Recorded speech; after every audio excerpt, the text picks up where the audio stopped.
Gracias por continuar con nosotros en este miércoles de Suma Electoral, de aquí en más, por lo menos hasta la primera ronda. Esperamos que nos acompañen todos los miércoles. Le doy la bienvenida a Eliezer Feinza, que es nuestro mano a mano de esta noche. Gracias. ¿Don Eli o Eli? Eli, por favor.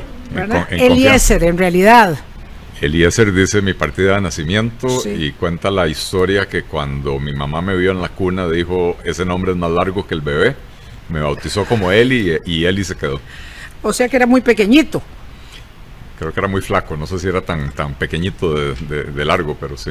Don Eli, el economista es conocido, la persona no mucho, el ser humano, el que está detrás.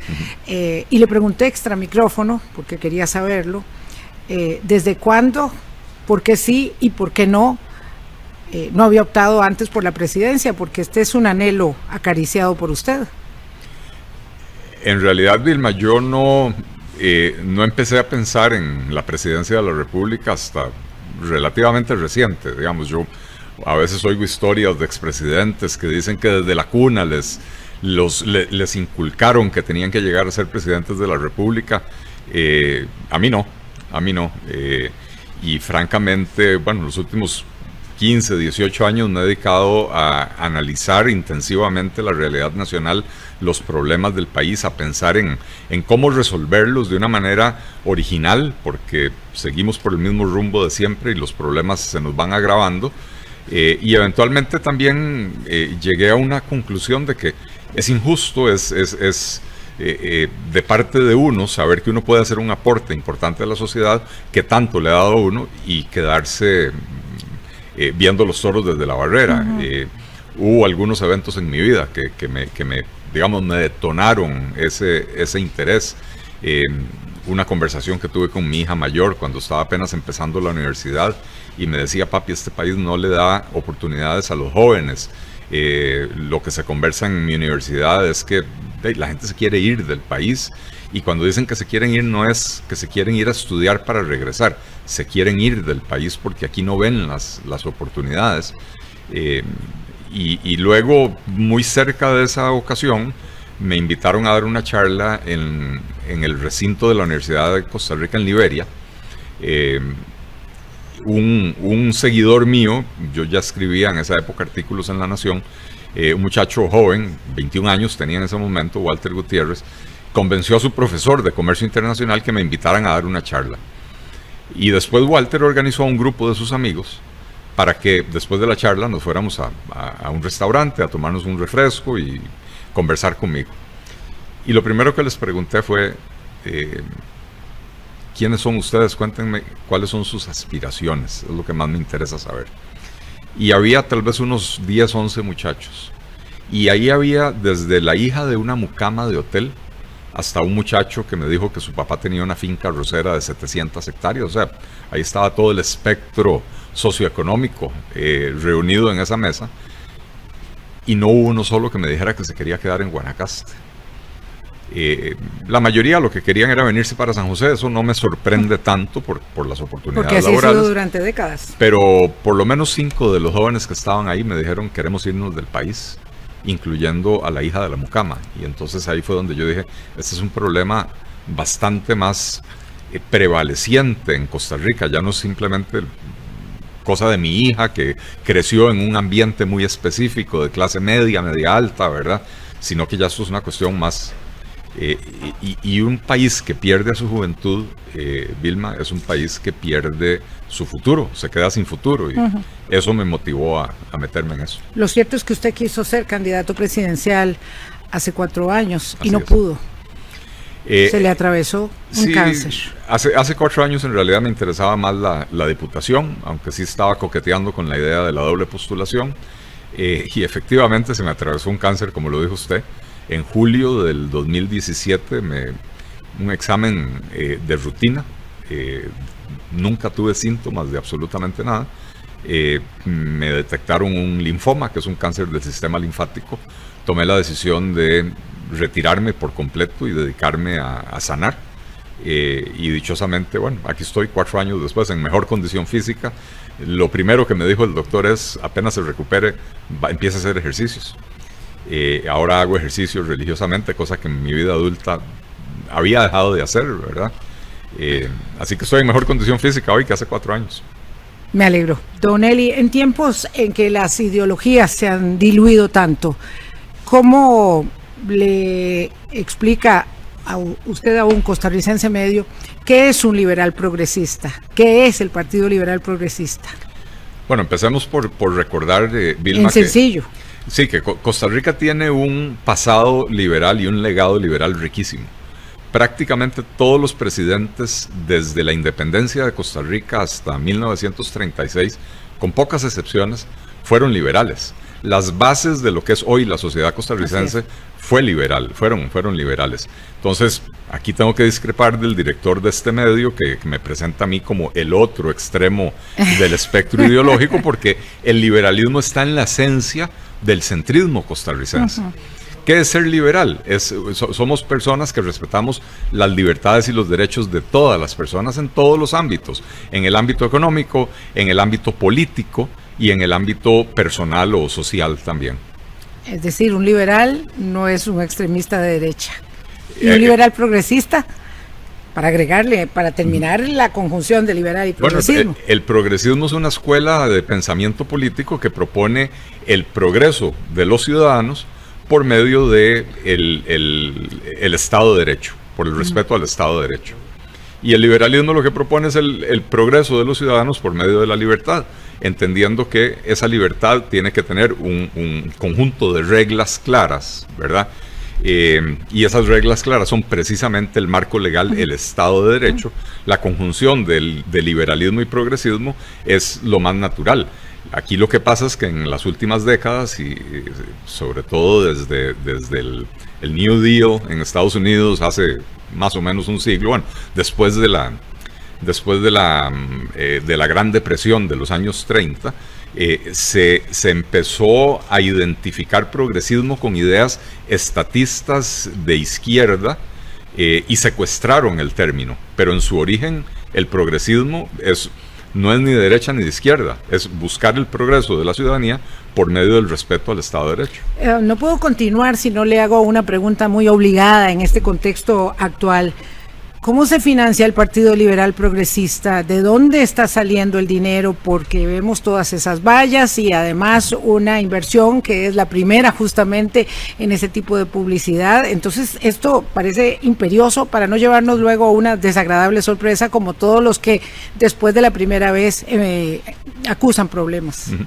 Hemos tenido la buena suerte de recibir donaciones privadas de ciudadanos costarricenses interesados en promover las ideas de la libertad, en promover una opción fresca al electorado costarricense, que no sea más de lo mismo, que no sea regresar a un pasado que no fue mejor, ni tampoco continuar por una senda equivocada.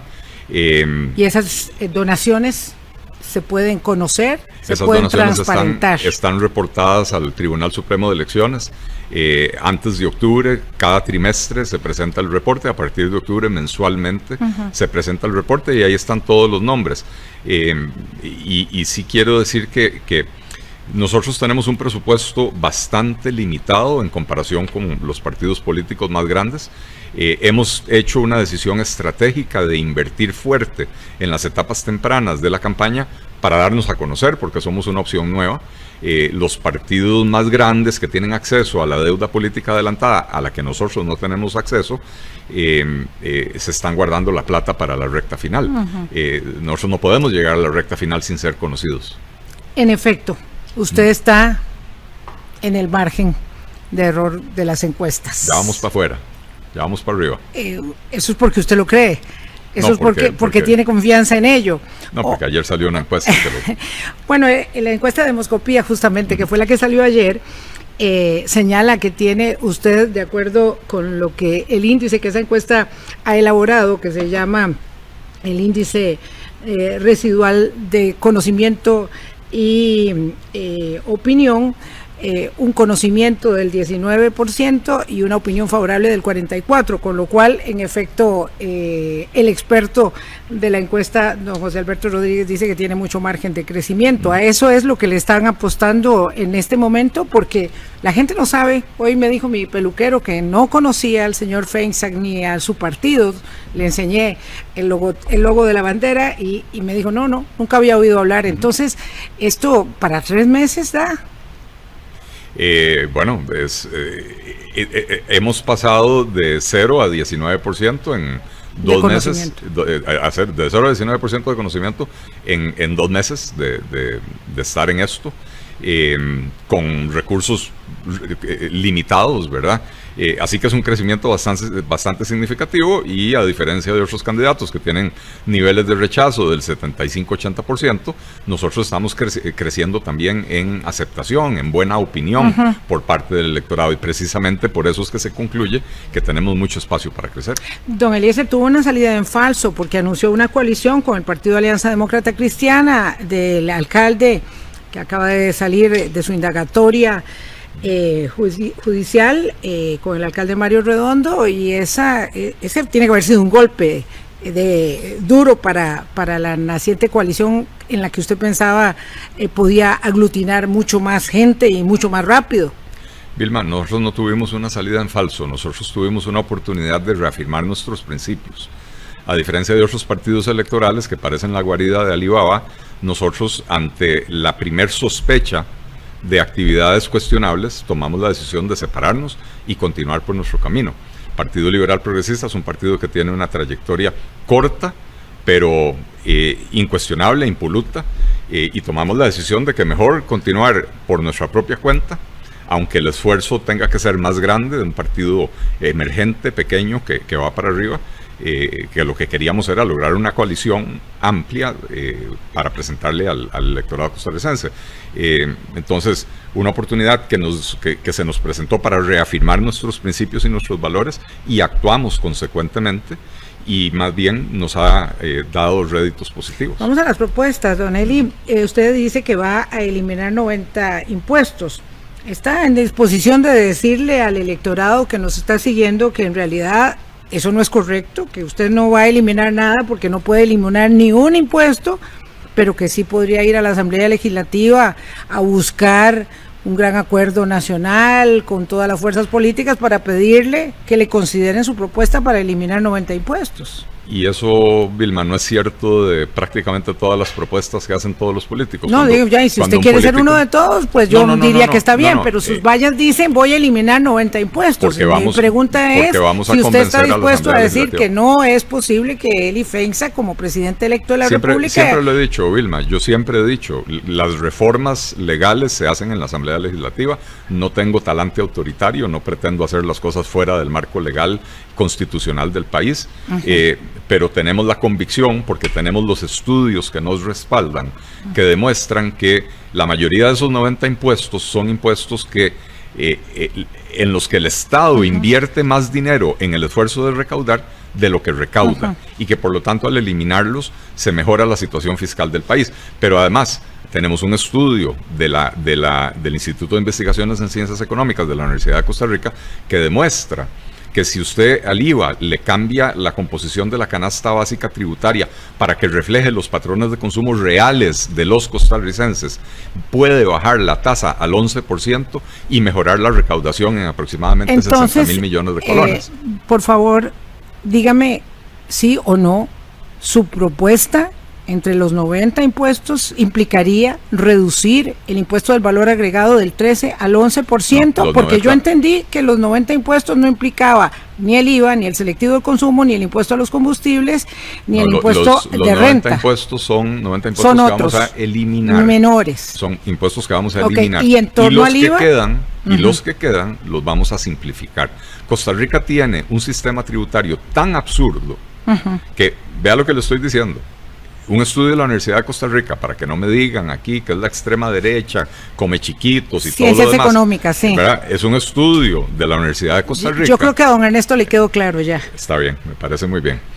un estudio de la Universidad de Costa Rica que dice que usted puede bajar el IVA al 11%, mejorar la recaudación en aproximadamente 60.000 millones. ¿Pero esta es una propuesta o todavía no? Sí, eso es una propuesta, y la otra es, hay un estudio recientemente publicado en el American Economic Journal, que es una revista profesional en economía bastante prestigiosa, de Mauricio Soto y Pierre Bachas, que son un par de colegas economistas, que analizan el impuesto de renta de Costa Rica y llegan a la conclusión de que si usted baja la tasa del impuesto de la renta, elimina ciertas exoneraciones que no tienen nada que ver con generación de empleo ni con política social, usted puede aumentar la recaudación hasta en un 80%. Vea lo que le estoy diciendo, el ridículo del diseño del sistema tributario costarricense, que bajando las tasas de los impuestos podemos mejorar la recaudación de una manera muy significativa.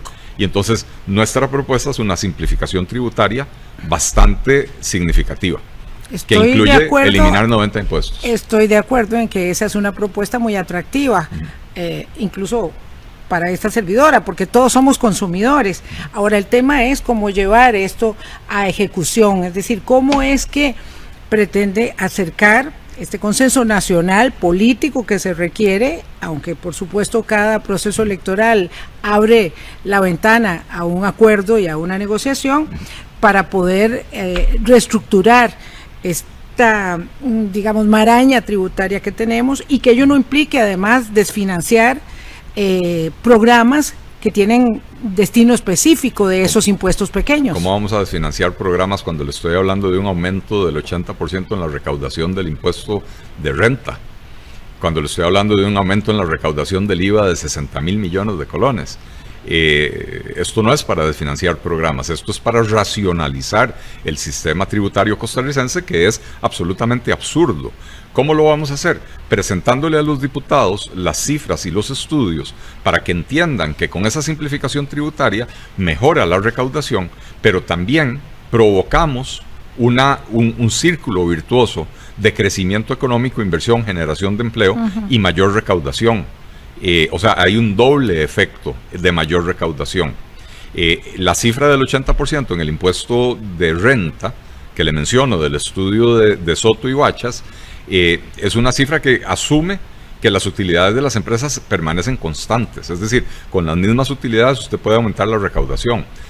Si a eso le agregamos el crecimiento económico adicional, podemos tener un aumento en la recaudación realmente estratosférico, ¿verdad? Entonces, ¿cómo lo vamos a hacer? Si es posible para un gobierno como el actual, con un presidente ausente, prácticamente sin ministro de la presidencia, con apenas 10 diputados, es posible para ellos convencer a los diputados de aumentar los impuestos, que no hay materia más odiosa que esa en cuestión legislativa. Bueno, yo creo que para nosotros va a ser posible convencer a los diputados de hacer la reforma contraria, la simplificación tributaria, para mejorar la recaudación, pero a la vez provocar crecimiento económico y, sobre todo, Vilma, generación de empleo. Tenemos casi 400.000 personas desempleadas hoy, tenemos más de 400.000 personas con subempleo, y prácticamente la mitad de los trabajadores costarricenses están en la informalidad. Entonces, si no atacamos esos problemas, simplificando el sistema tributario, disminuyendo los costos de producción, simplificando el tamaño del aparato estatal para generar confianza, entonces en Costa Rica vamos a tener una explosión social. Otra de sus propuestas justamente atiende a la necesidad de reducir las cargas sociales que se pagan ante la seguridad social. ¿Cómo hacer eso con la autonomía ratificada constitucionalmente y por varias vías, la triple autonomía que tiene la Caja Costarricense de Seguro Social, don Eli? De dos maneras, Vilma. La primera, que no tiene que ver directamente con la Caja y tiene que ver con quitar de lo que se le agrega a la planilla las contribuciones que no van para la seguridad social. Y eso se financia por vía del presupuesto nacional. Eso va amarrado. FODESAF, asignaciones familiares, Banco Popular. Okay. Y esos dineros, ¿cómo se eso va amarrado a nuestra simplificación tributaria, que va a generar un aumento significativo de la recaudación, que va a permitir suplir esos recursos. Y la otra, que sí tiene que ver directamente con la Caja, es que tenemos el modelo de los EVAIS administrados por las cooperativas. Ha sido un modelo que a la caja le ha dado muy buenos resultados. El costo de operar un EVAIS por una cooperativa es mucho menor que cuando la caja los opera por sí misma. Pero mi pregunta es cómo hacerlo si no tiene injerencia el Ejecutivo en las decisiones, no tiene mayor injerencia el Ejecutivo en las decisiones que toma la autonomía. Claro que estoy segura, son nueve miembros que forman el gobierno de triunvirato que hay en la Caja Costarricense de Seguro Social, de los cuales 3 tiene el gobierno de la República. El presidente de la República nombra 3. Sí, señor. Incluyendo al presidente ejecutivo. Sí. UCAEP. Sí, 2 más 1, 3. Claro. 2 más 1, 3. Bien, incluyendo al presidente ejecutivo. UCAEP nombra a otros 3. Yo entiendo que es en el mejor interés del sector privado costarricense reducir las cargas sociales. Entonces nos sentaremos a hablar con los representantes de UCAEP para que sus representantes en la Caja Costarricense del Seguro Social apoyen esta idea. Ya tenemos 6. Queremos abrirle el espacio al sector cooperativo para que asuma más EVAIS. Entonces creemos que podemos conseguir el apoyo del sector cooperativo también.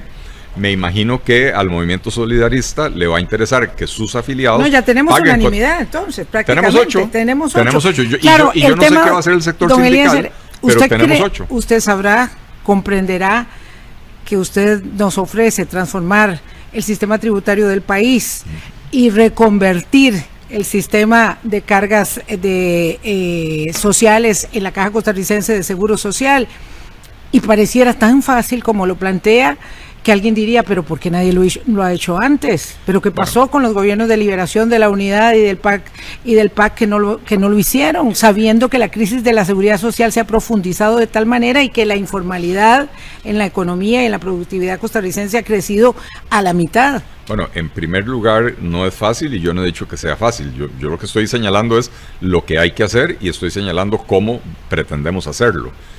Lo segundo es que nadie lo ha hecho porque tienen un marco conceptual diferente. Un marco conceptual, usted lo ve en la actual administración de la Caja, que en los meses antes de la pandemia tomaron la decisión de eliminar todos estos contratos que tiene la Caja con las cooperativas. Eliminaron el de la universidad que manejaba los EVAIS en el sector este de la ciudad de San José, a sabiendas de que les iba a costar decenas de miles de millones de colones más al año, y tomaron la decisión. En otros países hay gente que va a la cárcel por tomar una decisión que le va a costar al contribuyente decenas de miles de millones de colones más. Aquí se toma la decisión y parte sin novedad, pero habían tomado la decisión de dejar vencer los contratos de las cooperativas para que la Caja asumiera todos esos EVAIS cuando se vino la pandemia. Y en pandemia se vieron con una limitación de recursos significativa y no les quedó otra que echar para atrás esa decisión. Es una decisión ideológica, Vilma. Entonces no es que no se puede hacer, es que no se les pega la gana hacerlo. Y entonces la diferencia, si el país escoge un gobierno liberal que entienda que el servicio de salud está para favorecer al asegurado, es más, voy a decir algo más, está para favorecer al costarricense, porque solo la mitad de los costarricenses están asegurados. Así es. El servicio de salud está para servirle al individuo, a la persona, al ciudadano costarricense, no a los funcionarios, no a los administradores, no a nadie más.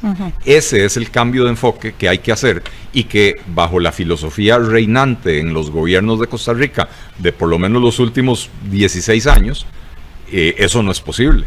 El Partido Liberal Progresista va a garantizar la sostenibilidad del régimen de pensiones con su convencimiento ideológico de mantener este sistema, el IBM, y de fortalecerlo y de rescatarlo. Nosotros somos el único partido político que se atreve a decir la realidad del régimen del IBM. El régimen del IBM es absolutamente insostenible en su diseño actual. ¿Y qué hacer con él? Yo lo vengo señalando hace 5 años. En 1970 había 32 trabajadores activos por cada pensionado. En el 80 ya eran solo 20. Hace 5 años, 6 años, en el 2015, hablábamos de 7 trabajadores activos. Hoy andamos por 4 trabajadores activos, un poquito más de 4 trabajadores activos por cada pensionado. Sí, señor. Y vamos rápidamente hacia menos de 3. ¿Vamos a un régimen único de pensiones? Nosotros pensamos que tiene que haber un régimen único de pensiones, tienen que acabar los regímenes de privilegio, todos jugando bajo las Poder mismas judicial reglas. Y magisterio. Todos jugando bajo las mismas solo. reglas. El que quiera una pensión mejor, que me parece fenomenal, con una pensión complementaria. Entonces, si el magisterio quiere un régimen de pensiones que le dé una pensión mejor, que se establezcan como una pensión complementaria para el magisterio. Si el Poder Judicial quiere una pensión, pero donde la contribución patronal y estatal sea exactamente la misma para todos los trabajadores costarricenses. No se ha podido ni siquiera establecer el salario, el impuesto al salario escolar. Vamos a ver si se puede avanzar, no sé, en esta vida nuestra, suya y mía por lo menos, al régimen único de pensiones, que la superintendente, por cierto, doña Rocío Aguilar, ha estado empujando también. Claro, el voucher educativo. Es que además es lo que dice la Constitución Política, Vilma. La Constitución Política dice que hay un régimen de pensiones para todos los trabajadores, y aquí violamos la Constitución, claro, porque le conviene a los magistrados, ¿verdad? Porque tienen su propio régimen de pensiones de privilegio. Pero la Constitución Política lo dice claramente, hay un régimen de pensiones para todos los trabajadores. Empleo público, los magistrados dijeron hoy que van a requerirse 38 votos para la aprobación definitiva, es decir, para la aprobación en segundo debate. Así es. ¿El proyecto lo avalan? ¿Usted cree que irá o vamos a naufragar en el acuerdo con el Fondo Monetario Internacional?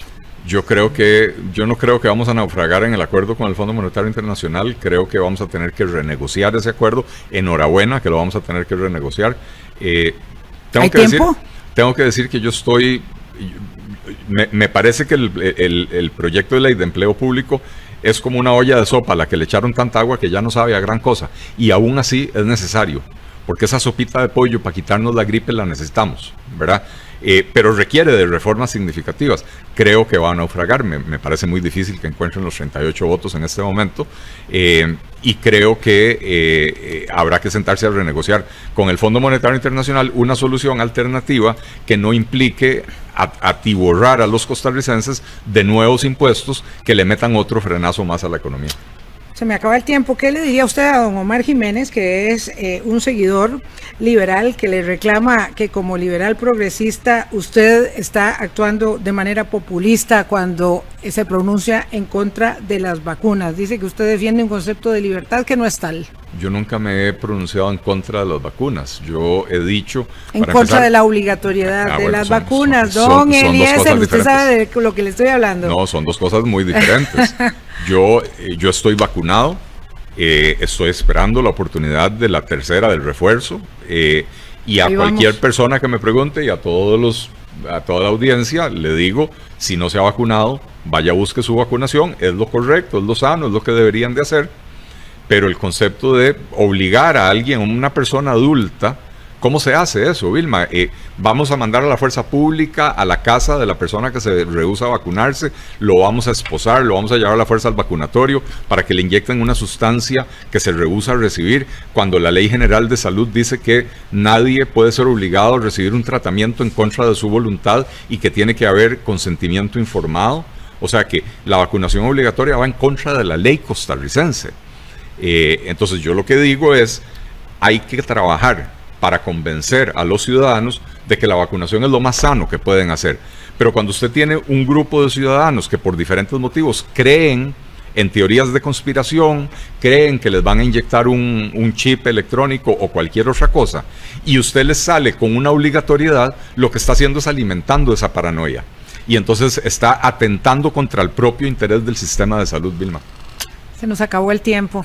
Se me quedaron varias de las 15 preguntas que tenía en el cuestionario, pero le agradezco muchísimo el ejercicio de esta noche. Don Eliezer Feixach, muchas gracias. Muchas gracias, Vilma, por el espacio, y muchas gracias a Canal 13, a pesar de que aquí piensan que uno es de un extremo. ¿Está preocupado usted cuando ven esto? ¿Está preocupado? No, pero sí me parece que hay que ser responsable a la hora de calificar a las ofertas políticas. Le voy a hacer un mensaje comercial gratuito a don Eliezer Feixach. Dice que le gusta el votómetro, el del Estado de la Nación, porque está haciendo que mucha gente se dé cuenta que no es tan liberal como que mucha gente se dé cuenta que es más liberal de lo que creía. De lo que cree. Sí, y de que nosotros no somos como chiquitos. Así es. Gracias, don Eliezer. Buenas noches. Muchas gracias a ustedes. Ya volvemos.